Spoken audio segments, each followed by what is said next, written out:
बिहार चुनाव के पहले चरण की वोटिंग बस सर पर है। ताबड़तोड़ जनसभाएं की जा रही हैं। जेएनयू के पूर्व छात्र नेता और बिहार में सीपीआई का मौजूदा चेहरा कन्हैया कुमार की भी खूब जनसभाएं हो रही हैं और इन जनसभाओं में भीड़ भी खूब जुट रही है। खास तौर पे युवाओं की भीड़ है। बहुत सारे ऐसे युवाओं की भी भीड़ है जो आते हैं सेल्फी खिंचवाने के लिए। भाषणों से समा बांधते रहे हैं कन्हैया कुमार। कई भाषण उनके चर्चा में हैं, खास तौर पे उन कविताओं के लिए जो वो पढ़ रहे हैं, वो गज़लें जिन्हें वो सभाओं में दोहरा रहे हैं। और इन्हीं में से एक दुष्यंत कुमार की गज़ल है जिसको उन्होंने दोहराया कि कैसे कैसे मंजर सामने आने लगे हैं। अब तो तालाब का पानी बदल दो यारो, ये कमल के फूल कुमलाने लगे हैं। एक बात आपको ध्यान रखना पड़ेगा अपने दिमाग में, कान खोल करके एक बात आपको सोचनी पड़ेगी कि हमने इस दौर में किस तरह के मंजर को देखा है। दुष्यंत लिखते हैं कैसे कैसे मंजर सामने आने लगे हैं, गाते गाते लोग चिल्लाने लगे हैं, अब तो इस तालाब का पानी बदल दो यारो, ये कमल के फूल कुम्हलाने लगे हैं। ये बदलाव की आवाज है, ये बदलाव का संकल्प है। तो कन्हैया कह रहे हैं कि बदलाव की आवाज़ है, बदलाव का संकल्प है। युवाओं से वो कह रहे हैं कि आप यहाँ आए हैं तो सेल्फी खिंचवाइए, फोटो खिंचवाइए, लेकिन उसके बाद चले मत जाइए, बूथ तक जाइए, तभी बदलाव आएगा और तभी बदलाव मुमकिन है। उन्होंने फिर से कहा, दुष्यंत की ही कविता गज़ल पढ़ी कि कौन कहता है आसमान में सुराख नहीं हो सकता, एक पत्थर तो तबीयत से उछालो यारो। मैं आपको अपील करना चाहता हूं कि अगर हम ईमानदारी से लड़ेंगे तो हर हाल में इस लड़ाई को हम जीतेंगे। दुष्यंत कुमार ने एक बात कही है कि कैसे आकाश में सुराख नहीं हो सकता, एक पत्थर तो तबीयत से उछालो यारो। कैसे यह सरकार बदल नहीं सकती, एक एक वोट को महागठबंधन के पक्ष में डलवाओ तो यारो। एक एक वोट को महागठबंधन के पक्ष में डालो यारो, कह रहे हैं कन्हैया कुमार। कन्हैया कुमार बिहार में प्रचार तो कर रहे हैं, भीड़ भी सुनने उन्हें आ रही है, लेकिन फिलहाल बेगूसराय विधानसभा या उसके आसपास की कुछ विधानसभाओं में ही उनका प्रचार सीमित है। हमारे साथ कन्हैया जुड़ रहे हैं। कन्हैया कुमार इस वक्त लाइव हैं हमारे साथ और बहुत बहुत स्वागत है आपका कन्हैया, और धन्यवाद कि इतनी व्यस्त आपकी सभाएं चल रही हैं, आपने हमें समय दिया, धन्यवाद आपका। जी बहुत बहुत शुक्रिया आपका भी, और आपके सभी दर्शकों का नमस्कार कि आपने बातचीत के लिए बुलाया। बिल्कुल, आगे बातचीत हम बढ़ाएंगे और आपको बता दें कि चूंकि कोरोना का समय है, हमारे साथ यहाँ पे लाइव दर्शक हम नहीं बुलाते क्योंकि भीड़ जुटाना हमारा मकसद नहीं है। यहाँ पे लोगों के सवाल हैं हमारे साथ, हमने लोगों को बताया था आप हमारे साथ जुड़ रहे हैं, तो लोगों ने रिकॉर्ड करके अपने सवाल भेजे हैं आपके लिए और बहुत सारे लोगों ने सवालों को ट्वीट भी किया है, वो मैं आपके सामने रखूंगी। बड़े सारे लोगों को आपसे बहुत सारी उम्मीदें हैं। अब जब भीड़ आप देख रहे हैं इतनी अपने सामने, अब जब चुनाव प्रचार आप कर रहे हैं, इतनी भीड़ आ रही है, युवा आ रहे हैं, क्या उम्मीद है उनकी आपसे, क्या कह रहे हैं आप उनसे? देखिए, इस बार बिहार का चुनाव एक ऐसी परिस्थिति में हो रही है कि लोग कोरोना जैसी महामारी से जूझ रहे हैं, और सिर्फ कोरोना जैसी महामारी से नहीं, इसको रोकने के लिए जो लॉकडाउन लगाया गया, उसके चलते जो रोजी रोजगार लुटा है, जो रोजी रोजगार छीना गया है, तो बेरोजगारी जैसी महामारी से भी बिहार जूझ रहा है। तो इस बार युवा जो अपना समर्थन हमारे अलायंस को दे रहे हैं, उनमें मुख्य रूप से ये चाहत है कि एक बदलाव हो। उन्होंने संकल्प लिया है इस बार बिहार का सरकार बदलेंगे और बिहार में ऐसी सरकार की स्थापना करेंगे जो युवाओं के रोजगार की बात करे, जो वृद्धा पेंशन को बढ़ाने की बात करे उसको लागू करे, जो किसानों को उनके फसल का दाम दे, समान काम का समान वेतन लागू करे, और परीक्षाओं में जो धांधली होती है, जो परीक्षा के फीस के रूप में पैसे को वसूला जाता है, ये जो वसूली का धंधा चल रहा है, इस पर रोक लगे। आज ही जब मैं अपने घर से प्रचार के लिए निकल रहा था तो वित्त रहित स्कूल के शिक्षक हमसे मिलने के लिए आए और उन्होंने कहा कि हजारों कर्मचारी सरकार के दुर्व्यवहार के चलते आज अपनी जिंदगी को जीने में भी बहुत कठिनाइयों का सामना कर रहे हैं। इसीलिए हम आपके पास आए हैं कि पूरा वित्त रहित शिक्षक महागठबंधन को समर्थन करेगा, उनके पक्ष में प्रचार करेगा। हाँ। लेकिन हम ये चाहते हैं कि सरकार बदले, और मुद्दों पर काम करे, नीतियों पर काम करे, बदलना इधर चाहिए उधर की सरकार बात ना को, करे। क्योंकि इतना मौका उन्हें मिला और आप जैसा कह रहे हैं, लोग कह रहे हैं, लोगों को बड़ी नाराजगी है। लेकिन जिस सरकार से अब उम्मीद कर रहे हैं महागठबंधन की सरकार, उसका हिस्सा आरजेडी है और उनके खिलाफ बार बार ये आरोप लगते हैं। उनके ट्रैक रिकॉर्ड शिक्षा को देखिए, आप भी जान रहे हैं उनका ट्रैक रिकॉर्ड शिक्षा को लेकर क्या। शिक्षा प्राथमिकता रही ही नहीं जब आरजेडी पहले सरकार में रही। तो किस उम्मीद से लोग ये समझें कि जब ये सरकार आएगी महागठबंधन की तो इसमें शिक्षा प्राथमिकता होगी? देखिए, मैं एक बात कहता हूँ, अक्सर मुद्दों को भटकाने की कोशिश की जाती है। जैसे अंग्रेज हमारे साथ करते थे ना, डिवाइड एंड रूल। आज जो सत्ता में बैठे हुए लोग हैं, इनका काम है डाइवर्ट एंड रूल। हम क्या कह रहे हैं? हम ये कह रहे हैं, एक गाना है ना, छोड़ो कल की बातें, कल की बात पुरानी, नए दौर में मिलकर हम लिखे नई कहानी। आज ही हमने जनता से बात करते हुए ये महसूस किया कि जन जन की ये पुकार है, जन जन ने ये ठाना है, नया बिहार बनाना है। इसीलिए हम पुराने जमाने की बात नहीं करेंगे, पुराने दौर में हम नहीं मतलब अब जाएंगे। जो ये आरजेडी या महागठबंधन जो अब है, जिसका आप हिस्सा हैं, आपकी पार्टी, वो एक नया हिंदुस्तान, नया बिहार बनाने के लिए बिल्कुल तय कर चुकी है, संकल्प है उसका। बिहार की सियासत में ये भी चर्चा है कन्हैया, आप जहां जहां रैली कर रहे हैं, आप बहुत अच्छा बोलते हैं, आप वक्ता अच्छे हैं, समा बांधते हैं, लोग सुनने आते हैं आपको। तो अब ये जो रैलियां हैं, इसमें इतने समर्थक दिख रहे हैं, तो फिर कुछ ही विधानसभा सीटों की जिम्मेदारी आपको क्यों सौंपी गई है? आप इस महागठबंधन के स्टार प्रचारक नहीं हैं, आप और जगह पे नहीं जा रहे हैं? देखिए, एक तो मैं जो है पैदल चलने वाला आदमी हूँ, गाड़ी से चलने वाला आदमी हूँ। हमारे पास वैसा संसाधन नहीं है कि हम 243 विधानसभा में घूम सकते हैं, एक बात। दूसरी बात यह है कि एक महागठबंधन बना है जिसमें 5 दल के लोग शामिल हैं, और पांचों दल के जो प्रतिनिधि हैं उन्होंने मिलकर के एक ज्वाइंट कैंपेन करने के लिए कोऑर्डिनेशन कमेटी बनाई है। उस कोऑर्डिनेशन कमेटी के द्वारा, मेरी पार्टी के द्वारा, मुझे कुछ अलग अलग जगहों की जिम्मेवारी मिली है। और ऐसा नहीं है कि मैं सिर्फ बेगूसराय में प्रचार कर रहा हूँ, अभी बेगूसराय में प्रचार कर रहा हूँ, इससे पहले मैं मधुबनी गया था, उसके बाद मैं समस्तीपुर जा रहा हूँ, उसके बाद छपरा जाऊंगा, चंपारण जाऊंगा, सीमांचल के इलाकों में जाना है, पूर्णिया जाना है। कई जगह से मांग आ रही है। बहुत सारे लोग इसलिए पूछ रहे हैं ना, क्योंकि आप स्टार हैं, आपको लोग देखने आते हैं, इतना आपका नाम है हिंदुस्तान में। तो अब ये है कि आप कब नजर आएंगे उस महागठबंधन के बड़े नेताओं के साथ स्टेज पर? ये बहुत सारे लोगों ने सवाल भेजा भी है, मैं आगे नाम पढ़कर भी बताऊंगी कि कब नजर आएंगे आप तेजस्वी के साथ, राहुल गांधी के साथ? देखिए, हम स्टार नहीं है, ये लोगों का प्यार है। मामला स्टार का नहीं, लोगों के प्यार का है। मैं उनके प्यार का, उनके समर्थन का ऋणी हूँ, आभारी हूँ। लेकिन मुझे लगता है कि जोश जरूरी है, लेकिन जोश के साथ साथ होश हम लोगों को रखनी चाहिए और योजनाबद्ध तरीके से काम करना चाहिए। ऐसा नहीं होगा कि रैलियों में सिर्फ भीड़ आ जाएगी, और मैं भीड़ शब्द से सहमत नहीं हूँ। ये भीड़ नहीं है, ये बिहार के नागरिक हैं, जो जिनके अंदर बदलाव का एक सपना है, एक उम्मीद है, और उनको ये उम्मीद महागठबंधन के साथ दिखना शुरू हुआ है। तो हमारी जिम्मेवारी सिर्फ ये नहीं है कि हम बड़ी भीड़ जुटा लें, भाषण दे दें और हमारा काम खत्म हो जाएगा। आप संतुष्ट हैं जहां पर आप जितनी रैलियां कर रहे हैं? जी, मैं एक पार्टी का कार्यकर्ता हूं, और आज ही एक पत्रकार से बात करते हुए उन्होंने कहा कि सब लोग चुनाव लड़ रहे हैं तो आप क्यों नहीं चुनाव लड़ रहे हैं। हम बोले, भाई गजब बात करते हैं। आप किसी की बारात में जाते हैं तो आप ऐसा थोड़ी करते हैं कि खुद ही दूल्हा बन जाते हैं। नहीं, लेकिन मतलब लोकसभा चुनाव आप लड़े। आप... अब ये बहुत सारे लोग पूछ रहे हैं कि लोकसभा चुनाव आप लड़े और इस बार क्या हो गया? चुनाव लड़ने से दोबारा अब आपको डर लगने लगा क्या? नहीं नहीं नहीं, डरने का तो सवाल ही नहीं है नगमा जी। अगर आप कुछ दिनों से मुझे देख रहे होंगे, क्योंकि उससे पहले तो किसी को हमको देखने की फुर्सत थी नहीं, जब से देख रहे हैं तब से ही डरने का तो सवाल ही नहीं है। और हमको पार्टी जो जिम्मेवारी देती है, उस जिम्मेवारी का मैं निर्वहन करता हूँ। रही बात चुनाव का, तो देश में हमेशा चुनाव होते रहते हैं। अभी विधानसभा का चुनाव हो रहा है, 2021 में पंचायत का चुनाव होगा, फिर जो है कहीं पे लोकल बॉडीज का इलेक्शन होगा, म्यूनिसिपैलिटी का चुनाव होगा, फिर लोकसभा का चुनाव होगा। चुनाव तो होते रहता है, लेकिन राजनीतिक कार्यकर्ता या सामाजिक कार्यकर्ता होने का ये कतई मतलब नहीं है सिर्फ चुनाव लड़ा जाए। पार्टी जो जिम्मेदारी देगी वो करेंगे। दरी बिछाने के लिए कहेगी दरी बिछाएंगे, माइक लगाने के लिए कहेगी माइक लगाएंगे, पर्चा बांटने के लिए कहेगी पर्चा बांटेंगे, और जहां कहेगी भाषण देने के लिए भाषण भी देंगे, और जहां कहेगी चुनाव लड़ने के लिए चुनाव भी लड़ेंगे।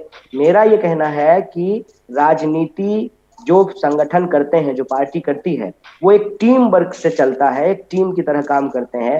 आप बताइए, सारा बॉलर कहे कि मैं बैटिंग ही करूंगा और सारा बैट्समैन कहे कि मैं जो है बॉलिंग ही करूंगा, सारे फील्डर कहें कि मैं कीपर ही बनूंगा, तो फिर कैसे काम चलेगा? सही तो बात है। जिसकी जो जिम्मेवारी है उसका उसका निर्वहन करना चाहिए, और सब लोग जब अपनी जिम्मेवारी का सही तरीके से निर्वहन करेंगे तभी ये बदलाव का संकल्प पूरा हो पाएगा। तो बदलाव का संकल्प जो आपने लिया है, जो ओपिनियन पोल देखिए आने लगे हैं कन्हैया, और कई सारे ऑर्गेनाइजेशंस हैं जो ओपिनियन पोल करते हैं, और उनका भी एक जो उनके आंकड़े नज़र आ रहे हैं उससे ये दिख रहा है कि चाहे जितना भी आवाज़ सुनाई दे रही हो सत्ता के खिलाफ, एनडीए को कुल मिला के अभी भी 43% वोट मिल रहा है एक ये जो सर्वे है उसके मुताबिक, और आरजेडी प्लस जो है महागठबंधन उसको 35%। 60% लोग नीतीश से नाराज हैं, सीएम बदलना चाहते हैं, लेकिन बीजेपी की सीट बड़ी है। मतलब सीएम से नाराजगी है, बीजेपी से नाराजगी नहीं। कैसे देखते हैं आप इसको? आपको किसके ना किससे नाराजगी है ज्यादा? देखिए, इसमें तो एक बड़ी साजिश की बू है, उसको हम लोगों को पकड़ने की कोशिश करनी चाहिए। ऐसा कैसे हो सकता है कि एंटी इनकम्बेंसी मुख्यमंत्री जी के खिलाफ है लेकिन उप मुख्यमंत्री के खिलाफ नहीं है? ऐसा कैसे हो सकता है कि सूचना प्रौद्योगिकी मंत्रालय के खिलाफ है लेकिन स्वास्थ्य मंत्रालय के खिलाफ नहीं है? ये दोनों पार्टियां साथ में मिलकर के सरकार चला रही है। ऐसा क्यों होगा कि अच्छा अच्छा मोदी जी का और बुरा बुरा नीतीश जी का? तो ये एक साजिश है। तो आप बीजेपी के खिलाफ है, नीतीश जी के खिलाफ नहीं कुछ कहते आप? मैं अन्याय के खिलाफ हूँ। नीतीश जी को आपने बीजेपी का स्टेप नहीं अब कहा? वो मैं इसलिए कह रहा हूं कि बड़ी चालाकी से भाजपा यही करती है कि जिस डाल पे बैठती है उस डाल को काटती है। जैसा उन्होंने अकाली दल के साथ किया, जैसा उन्होंने शिवसेना के साथ किया, वही आज वो जेडीयू के साथ कर रही है। आप देख लीजिए, उत्तर प्रदेश में भी जब सरकार बनी थी तो बहुत सारी छोटी छोटी पार्टियों को साथ में लेकर के आए थे। जब बहुमत मिल गया तो उनको किनारे कर दिया। छोड़ दीजिए दूसरे पार्टी की, वो अपनी पार्टी में आप जो जेडीयू के खिलाफ नहीं है, आपको ज्यादा शिकायत नहीं है, आपको नहीं लगता नीतीश कुमार ने काम बुरा किया? नीतीश कुमार जहां जहां जा रहे हैं उनके समर्थक हों, तमाम लोगों के खिलाफ नारे लग रहे हैं, नीतीश कुमार मुर्दाबाद के नारे लग रहे हैं। नीतीश कुमार, एक और बात करना, या आपने भी उनको देखा कई सालों से, कुछ बदले हुए लग रहे हैं, वो बड़ा झल्ला से रहे हैं, वो चिड़चिड़ा रहे हैं, उनकी भाषा बदल गई, शैली बदल गई है, आपने भी देखा होगा ये। देखिए, ये तो बात हकीकत है ना। एक बात जो है शायद विनोबा जी ने कहा है या लोहिया जी ने कहा है, मैं कंफर्म नहीं हूँ, कि ताबे पे रखी हुई रोटी भी अगर नहीं पलटिएगा तो जल जाएगा। 15 साल का शासन हो चुका है, लोग इससे ऊब गए हैं, थक गए हैं, और सरकार के खिलाफ एक एंटी इनकम्बेंसी है, एक गुस्सा है, लोग बदलाव चाहते हैं। मैं इसमें जो साजिश है उस पर अपना ध्यान केंद्रित करना चाहता हूं, और आपके दर्शकों का। नहीं, आपको नहीं लग रहा है कि वो चिड़चिड़ा से गए हैं? पर क्योंकि उन्होंने 1-2 दिन पहले बड़े अपशब्द भी इस्तेमाल किए, एक तरह से जो उनकी बिल्कुल भाषा नहीं है वैसा वो बोलने लगे हैं। वो लोगों पर भड़क जाते हैं कि जाइए जहां जाके आप जिसको मुर्दाबाद कह रहे हैं उसकी रैली में जाइए। बहरहाल मैं पूछ रही हूँ आपसे कि आप कहते हैं अन्याय के खिलाफ हैं, नीतीश, आपको क्या लगता है नीतीश कुमार की सबसे बड़ी गलती क्या रही? बीजेपी का साथ, या उन्होंने जिस तरह का काम किया पिछले दिनों? देखिए, मैं बहुत छोटा आदमी हूं, मैं इतनी बड़ी बात तो नहीं कर सकता, लेकिन मैं एक बात जो समझ पा रहा हूं कि भाजपा ने बहुत चालाकी से एक चिराग अपने हाथ में लिया है। उस चिराग से वो अपना घर रोशन कर रहे हैं और नीतीश जी का घर जला रहे हैं, और ये बात पूरे बिहार की जनता को दिख रही है।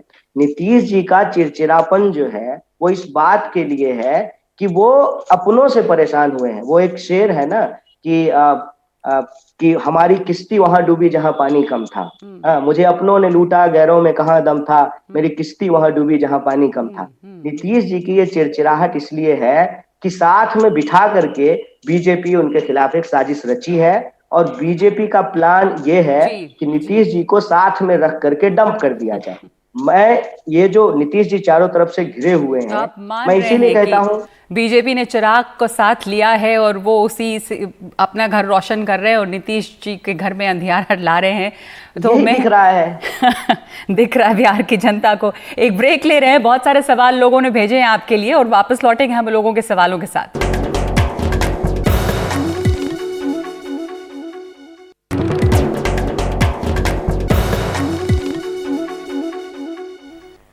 तो हमारे साथ कन्हैया कुमार जुड़े हैं बिहार से सीधे, इस समय लाइव हैं और उनके लिए बहुत सारे लोगों ने सवाल भेजे हैं, रिकॉर्ड करके वीडियोस भेजे हैं अपने। कन्हैया, मैं कुछ वीडियोस आपको दिखा रही हूँ, कुछ सवाल। एक शख्स हैं, उन्होंने पूछा है कि भारत में जब कोरोना और लॉकडाउन का समय था उस वक्त आप कहाँ थे? बिहार की राजनीति से अचानक गायब हो गए। कोई कह रहे हैं कि लालू खुद भ्रष्टाचार के मामले में जेल में बंद हैं, उनके साथ समझौता करके युवाओं को आप क्या संदेश देना चाह रहे हैं? सुनिए ये लोगों के सवाल और फिर मैं आपसे जवाब लूंगी। मेरा सवाल सिर्फ कन्हैया कुमार से यही है कि जब भारत में कोरोना के चलते लॉकडाउन हुआ था तो मजदूर सब दूसरे राज्य से पलायन बिहार में कर रहे थे, बिहार की तरफ कर रहे थे, तो उस समय कन्हैया कुमार का बिहार राजनीति से अचानक गायब हो जाना, ये क्या मतलब, इसका कारण क्या था? मेरा नाम राहुल कुमार है। मैं कन्हैया कुमार जी से सवाल करना चाहता हूं कि कन्हैया जी, आपकी छवि एक अच्छे नेता की है, तो आप फिर बिहार में लालू प्रसाद यादव की पार्टी, जो खुद भ्रष्टाचार के आरोप में जेल में बंद है, उनके साथ समझौता करके बिहार के युवाओं को क्या संदेश देना चाहते हैं? जवाब चाहूंगी आपका जल्दी जल्दी। कई सवाल हैं। आप कहाँ थे कोरोना के दौर में? गायब थे बिहार की राजनीति से, और अब लालू यादव के साथ कैसे समझौता कर रहे हैं? वो तो भ्रष्टाचार में लिप्त हैं। सबसे पहले मैं इस सवाल का जवाब दे देता हूं कि आप कहाँ थे। भाई, हम वहीं थे जहां आप थे।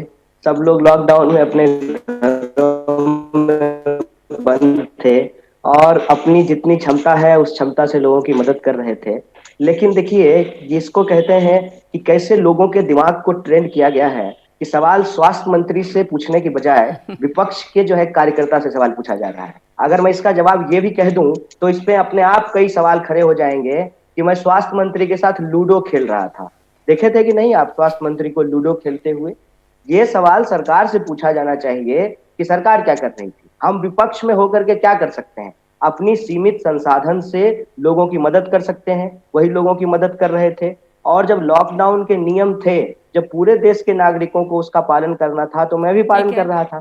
कोई राजनीतिक गतिविधि हो नहीं रही थी, तो मैं कैसे राजनीति में आपको दिखता? ठीक है, आपने कहा स्वास्थ्य मंत्री के साथ आप लूडो खेल रहे थे, मान लेते हैं मतलब आगे बताइए कि लालू यादव के साथ कैसे? भ्रष्टाचार तो उनके दाग लगा हुआ है भ्रष्टाचार का, फिर आप युवाओं को क्या कहेंगे?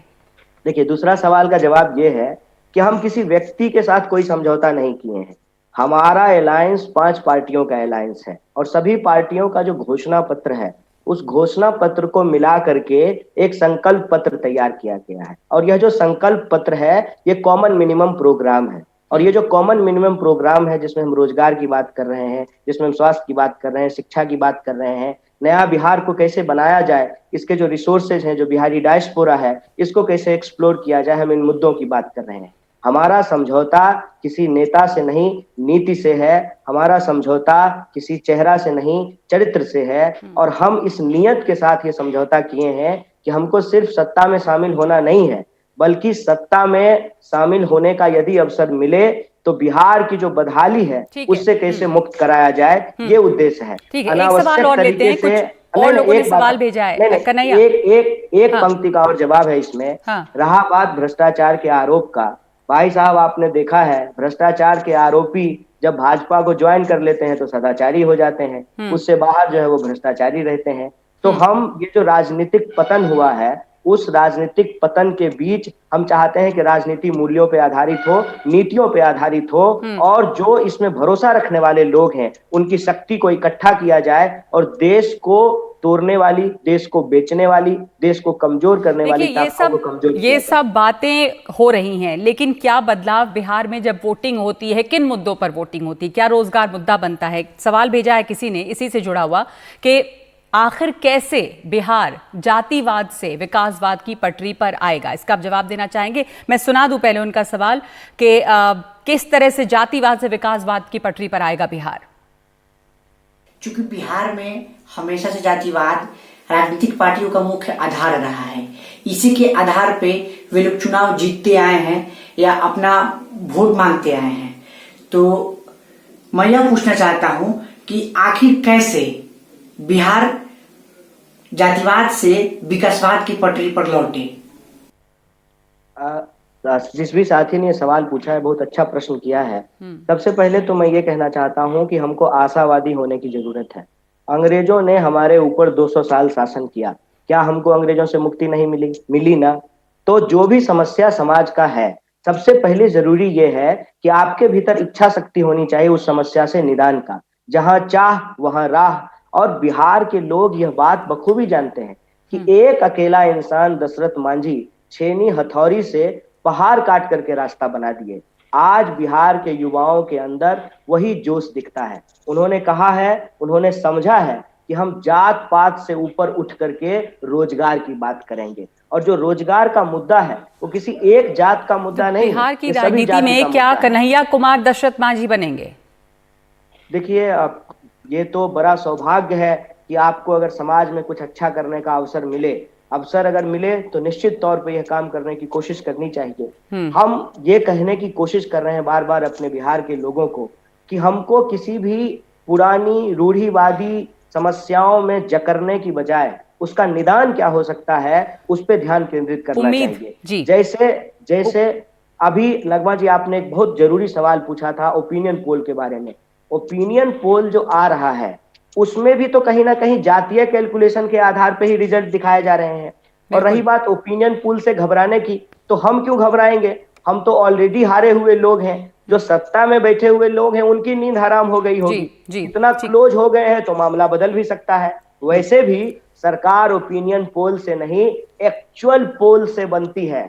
और बिहार के लोग अगर जातिवाद से मुक्ति चाहते हैं तो इस बार जात और धर्म से ऊपर उठ करके जो बिहार का मुद्दा है उस पे उनको मतदान करना पड़ेगा। बिल्कुल, तो यही तो सबसे बड़ा सवाल है कि बिहार के लोग चाहते क्या हैं, कैसे नेता चाहते हैं? क्या वो जातिवाद से मुक्ति चाहते हैं? क्या वो विकास चाहते हैं? क्या वो चाहते हैं कि बिहार के स्टूडेंट्स कोटा जाकर पढ़ें और बिहार के टीचर्स कोटा जाकर पढ़ाएं, या फिर बिहार में ही चीजें बेहतर हों? तो ये बिहार की जनता को तय करना है। एक ब्रेक ले रही हूं, उसके बाद बहुत सारे लोगों ने और सवाल भेजा है ट्विटर पे भी, वो सवाल भी लेंगे। बने रहिएगा हमारे साथ।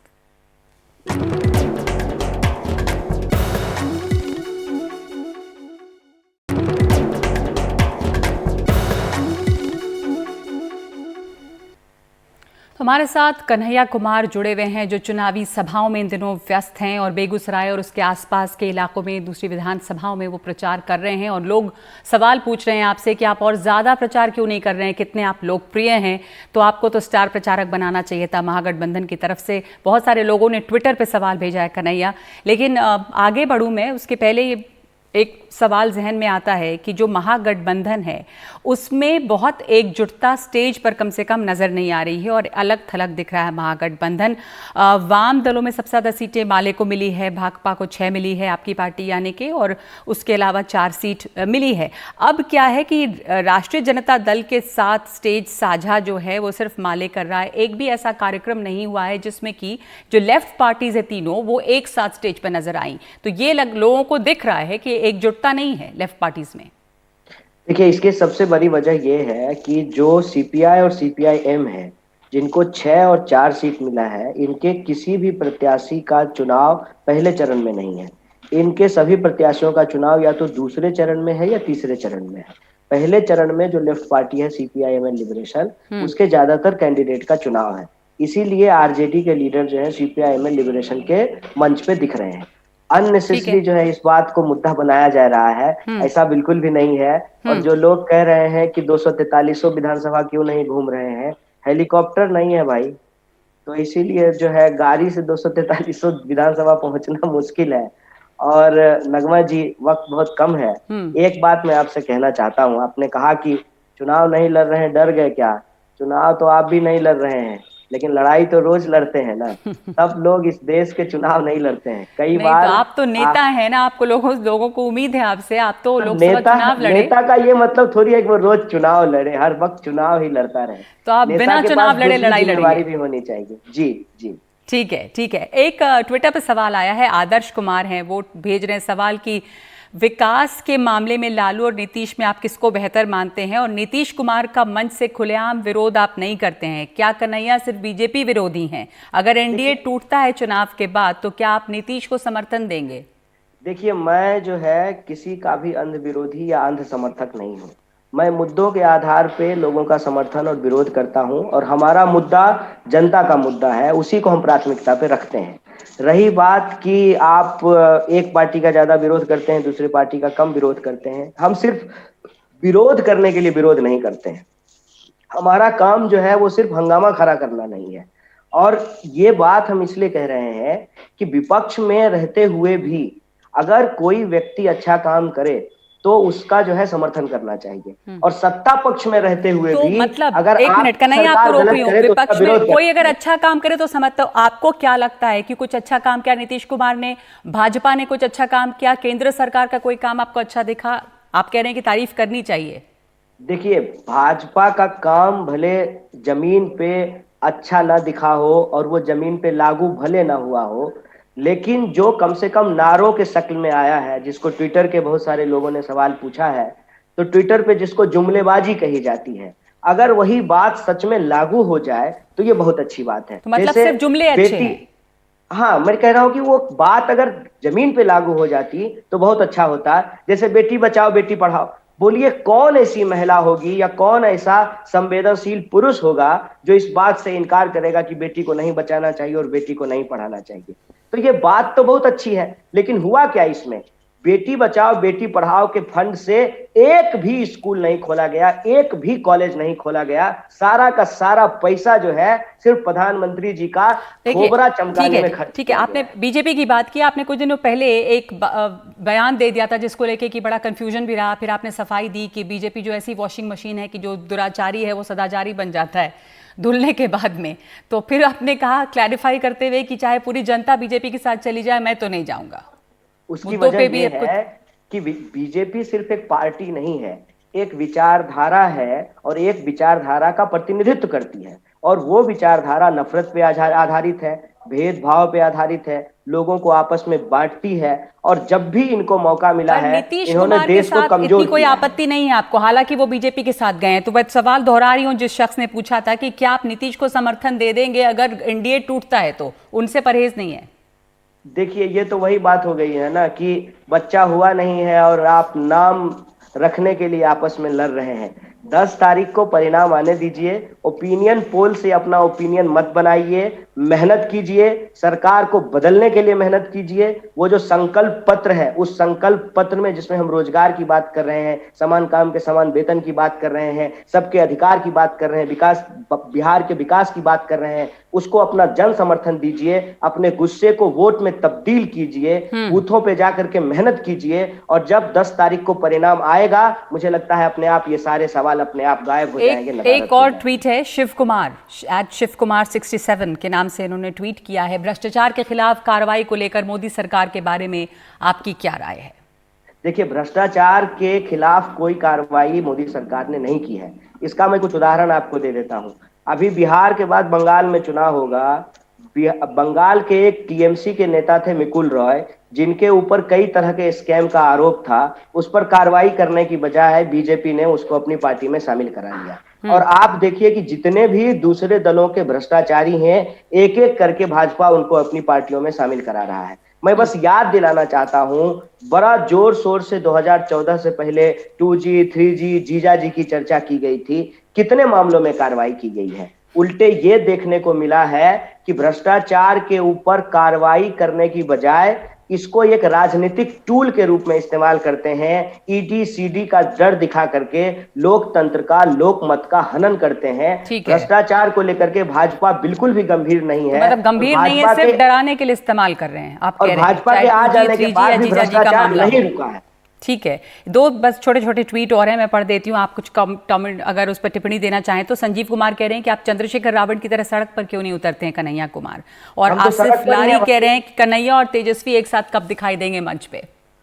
देखिए, हम सड़क पे ही हैं और हम तो यही कहते हैं कि कबरा खराब खरा बाजार में सबकी मांगे खैर, ना केहू से दोस्ती ना केहू से बैर। ये मुद्दे की बात है, इसीलिए हम चुनाव को चुनाव नहीं एक जन आंदोलन कहते हैं, और इस जन आंदोलन में हम शिरकत कर रहे हैं, सड़कों पे खड़े हैं। हम कल भी सड़क पे थे, आज भी सड़क पे हैं, और कहते हैं कि सड़कें अगर खामोश हो जाएंगी तो संसद आवारा हो जाती है। तो संसद सही तरीके से चले, संसदीय प्रणाली सही तरीके से चले, इसलिए हम सड़क पे डटे रहेंगे। जो भी हमारे साथ आकर के खड़े होंगे उनके साथ हम खड़े होने के लिए तैयार हैं, उनके साथ मिल करके अपनी लड़ाई लड़ने के लिए तैयार हैं। अपनी कोई व्यक्तिगत महत्वाकांक्षा नहीं है। हमने पीएचडी की है, अगर व्यक्तिगत महत्वाकांक्षा होती तो कहीं जाकर के किसी विश्वविद्यालय में नौकरी कर रहे होते। आज अगर संघर्ष कर रहे हैं सड़कों पर तो व्यक्तिगत महत्वाकांक्षा के लिए नहीं, देश और समाज में बदलाव के लिए कर रहे हैं। धन्यवाद आपका कन्हैया कुमार, समय निकालने के लिए। और आपने जैसा कहा कि सड़क पर आप हैं ताकि संसद जो है वो सुचारू रूप से चलती रहे, सड़कें खामोश नहीं होनी चाहिए। बहुत बहुत शुक्रिया आपका। ब्रेक ले रहे हैं हम लोग में।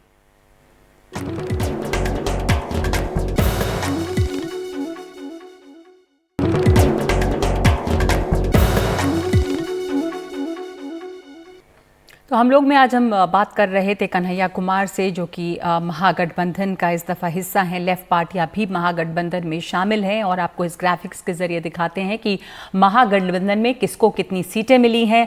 आरजेडी के खाते में 144 सीटें आई हैं और आरजेडी के साथ इस महागठबंधन में शामिल है कांग्रेस, जो 70 सीटों पर चुनाव लड़ रही है। इसके अलावा लेफ्ट पार्टियां हैं जिसमें सीपीएम को 4 सीटें मिली हैं, सीपीआई को 6 सीटें मिली हैं और 19 सीटों पर लड़ेगी सीपीआई माले। तो यह है महागठबंधन का स्वरूप। तो हम लोग में आज इतना ही।